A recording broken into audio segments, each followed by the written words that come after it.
তোমরা সবাই কেমন আছো? আমি অনেকগুলো কাজবাজ সেরে এখন বসেছি। অনেক বেলা হয়ে গেছে আজ খেতে। পুজোর জিনিসপত্র জোগাড় করতে করতে মাথা এমনি খারাপ। মা একটু নাড়ু দিয়েছিল, ওটাই খেলাম। মায়ের বেদি খালি, মায়েরই জিনিসপত্র সব ধুয়ে বাসন টাসন রাখা আছে। বেদিটা ধোয়ার পরে তোমার মা বসবে। মা চলে গেলে ঘর একদম ফাঁকা হয়ে যায়।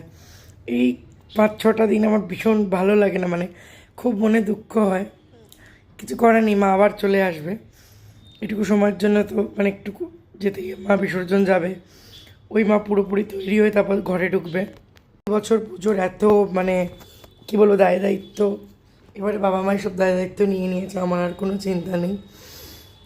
শরীরটা তো এই ভাইরাল ফিভার টিভার হয়ে একদমই খারাপ, তো কী করা যাবে। অনেকের বাড়ি তোমাদের মনসা পুজো হচ্ছে আমি জানি।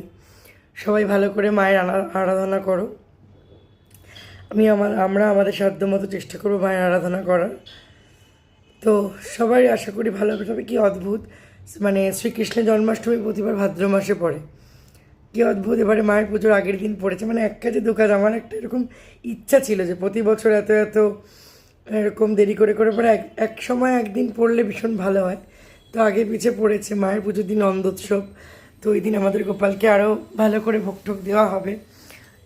যে জিনিসটা আমি মানে এক কাজে দু কাজ হয়ে যাবে, যেটা আমি কাজে লাগাতে চেয়েছিলাম। তো আমার মনের আশা সেখানে পূর্ণ হবে।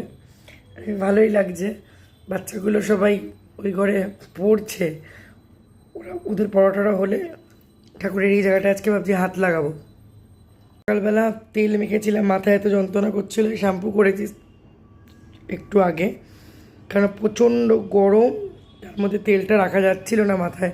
মাথা যন্ত্রণা করছিল বলে দিয়ে আর একদম চলে গেছি ঠাকুরের সেই দুধের অর্ডার দিতে। হচ্ছে কিন্তু গরম একদম যাচ্ছে। আমারও জন্মাষ্টমীর বাজার, তোমাদের জন্মাষ্টমীর বাজার কত দূর হলো? আমার এখনও হয়নি, হবে। ভাবছিলাম যাবো, নয়তো মাকে বলেছি মাই কিনে এনে দেবে। খাটাখাটনির পরে না বেরোনো খুব কষ্ট, কিন্তু প্রতিদিনই একই খাটনির পর খাটনি। কী করা যাবে, দায়িত্ব নিলে সেটা পালন করতে হবে। ইউটিউবে মায়ের ভিডিও দেওয়ার চেষ্টা করব, যতটা সম্ভব পারবো। এত পুজো পাঠ, এত ভিড় ভাট্টার মধ্যে যতটুকু চেষ্টা করবো। আমি তো ভিডিও করতে পারবো না, হয়তো বাড়ির সদস্যরাই করে নেবে। তো আশা করি তোমরা সবাই ভালো করে জন্মাষ্টমী মনসা পুজো কাটাবে। আগাম শুভেচ্ছা রইল তোমাদের সবাইকে। প্রার্থনা করো আমার পুজোটাও যেন খুব সুষ্ঠুভাবে সম্পন্ন হয়, চেষ্টা করব। খুব এক্সাইটমেন্ট হচ্ছে কখন আসবে মা, কীভাবে সেজেগুজে আসবে। যত তাড়াতাড়ি সম্ভব মা চলে আসবে ছানাপোনা নিয়ে, বাস শান্তি পুরো পরিবার।